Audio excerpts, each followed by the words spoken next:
반갑습니다. 오늘은 시편 124편 말씀을 함께 나눌게요. 1절 말씀은 제가 읽습니다. 이스라엘이 이제 말하기를 여호와께서 우리 편에 계시지 아니하셨더라면 우리가 어떻게 하였으랴. 사람들이 우리를 치러 일어날 때에 여호와께서 우리 편에 계시지 아니하셨더라면 신앙은 태도이다라는 제목으로 말씀 나누도록 할게요. 쉽게 정리해 보면 신앙은 태도가 중요하다라는 것이죠. 내가 어떤 태도를 가지고 내게 주어져 있는 상황과 환경 속에서 내가 대응하는가, 이것을 보면 그 사람의 신앙을 확인할 수 있습니다. 찬송지로 분류되고 우리가 잘 알지만 다윗이 성전에 올라가는 노래 성전 순례시 5편에 해당하는 내용입니다. 다윗시가 총 4편이 있는데 그 중에 두 번째 시편이 바로 이 124편이죠. 성전은 다윗이 죽은 후에 세워졌잖아요. 그런데 다윗의 시가 성전으로 올라가는 노래에 사용되었다. 좀 앞뒤가 안 맞죠? 아마 다윗이 지어놓은 시가 그렇게 불려지고 있다라고 생각하는 것이 적합할 거라고 저는 생각을 합니다.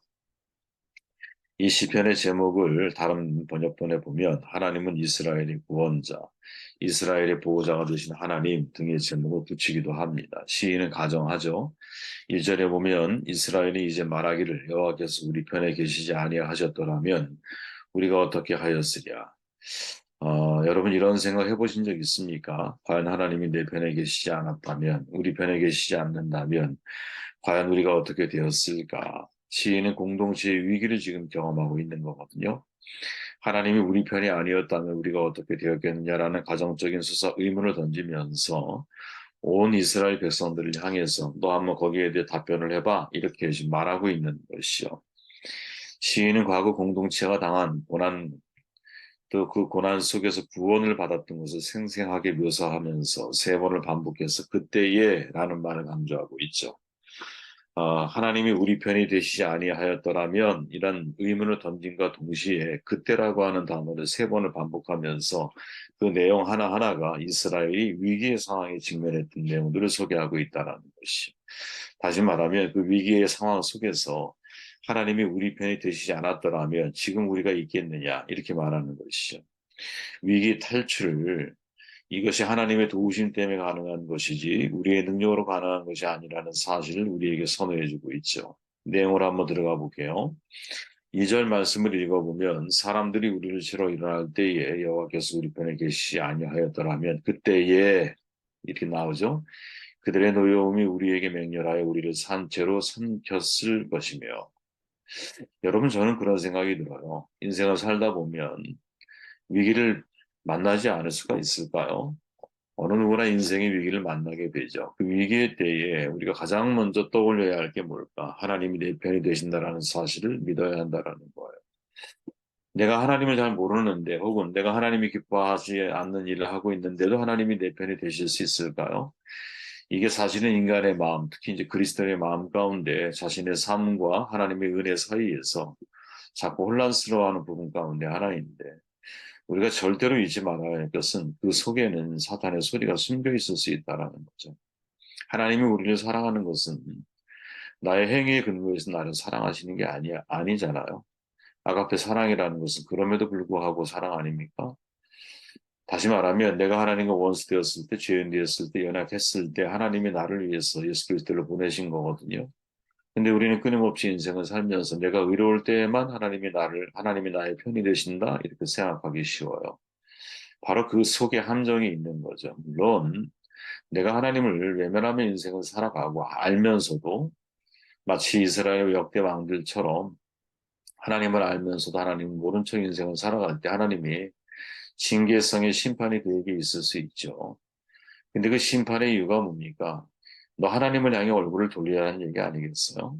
내가 위기의 때에 하나님이 나의 편이 되실 수 없어라는 불신의 마음과 태도를 가지고 하나님 앞에 내가 나아갈 것이 아니라 사실은 인생의 위기를 만나게 되면 이게 하나님의 콜링이구나 하는 마음을 가지고 하나님이 언제나 부족하지만 내 편이 되고 계시지라는 이 의식을 가지고 인생을 살아야 한다는 거죠.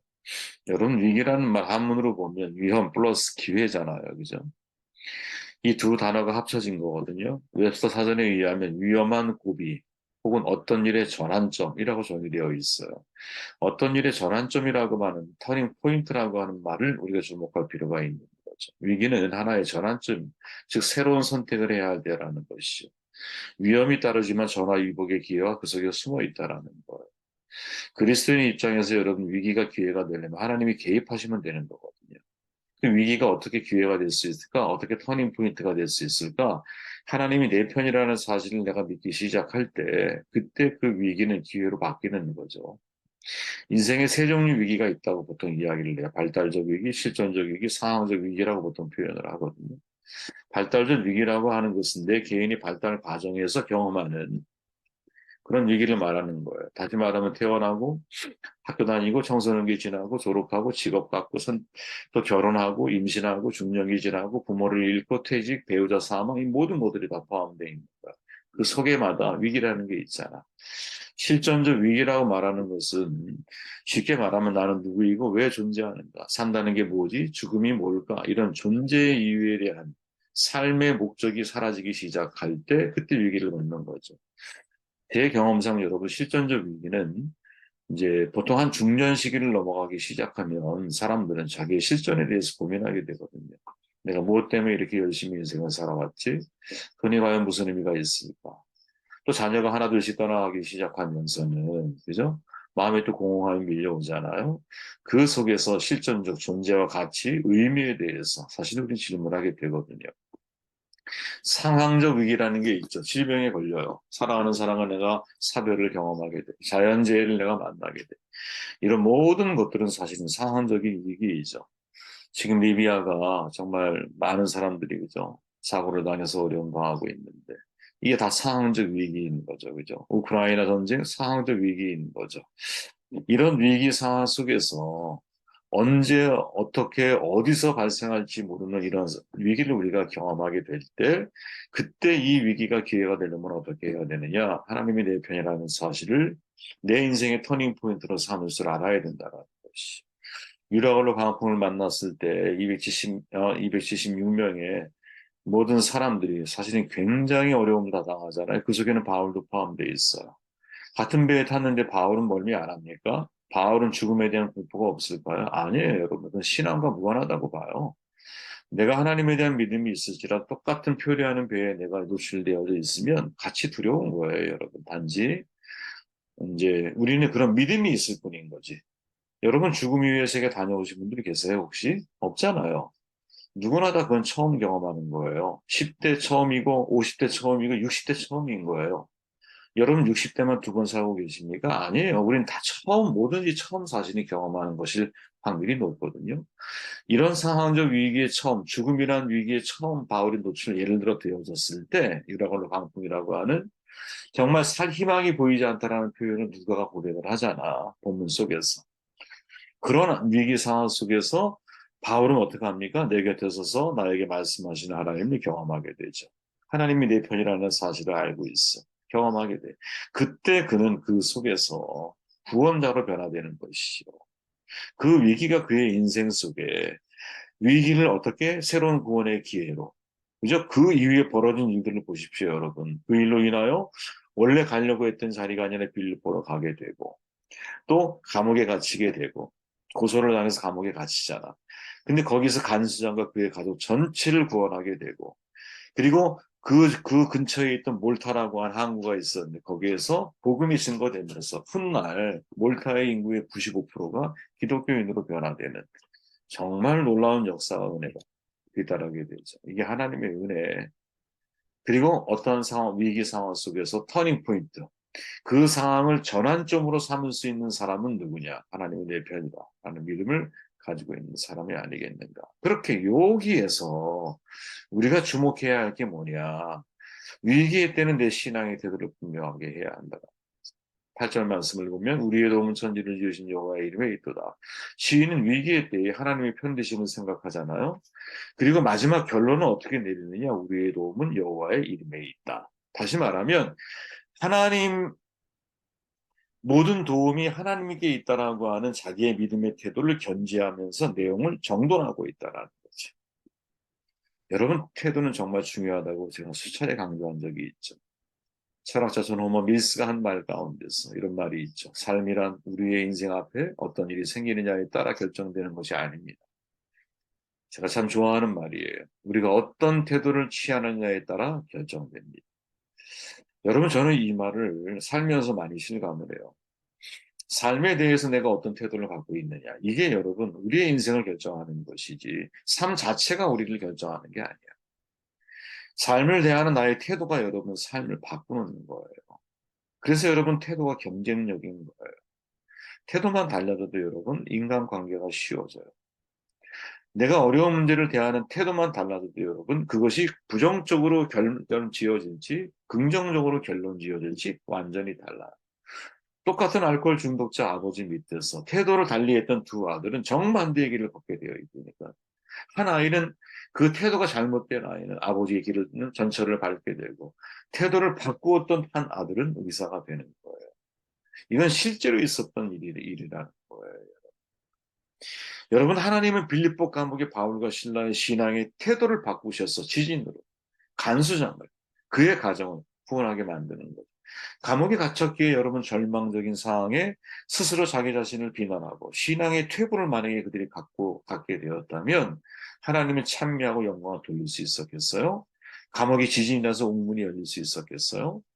태도가 삶을 반전시킨다라는 거지.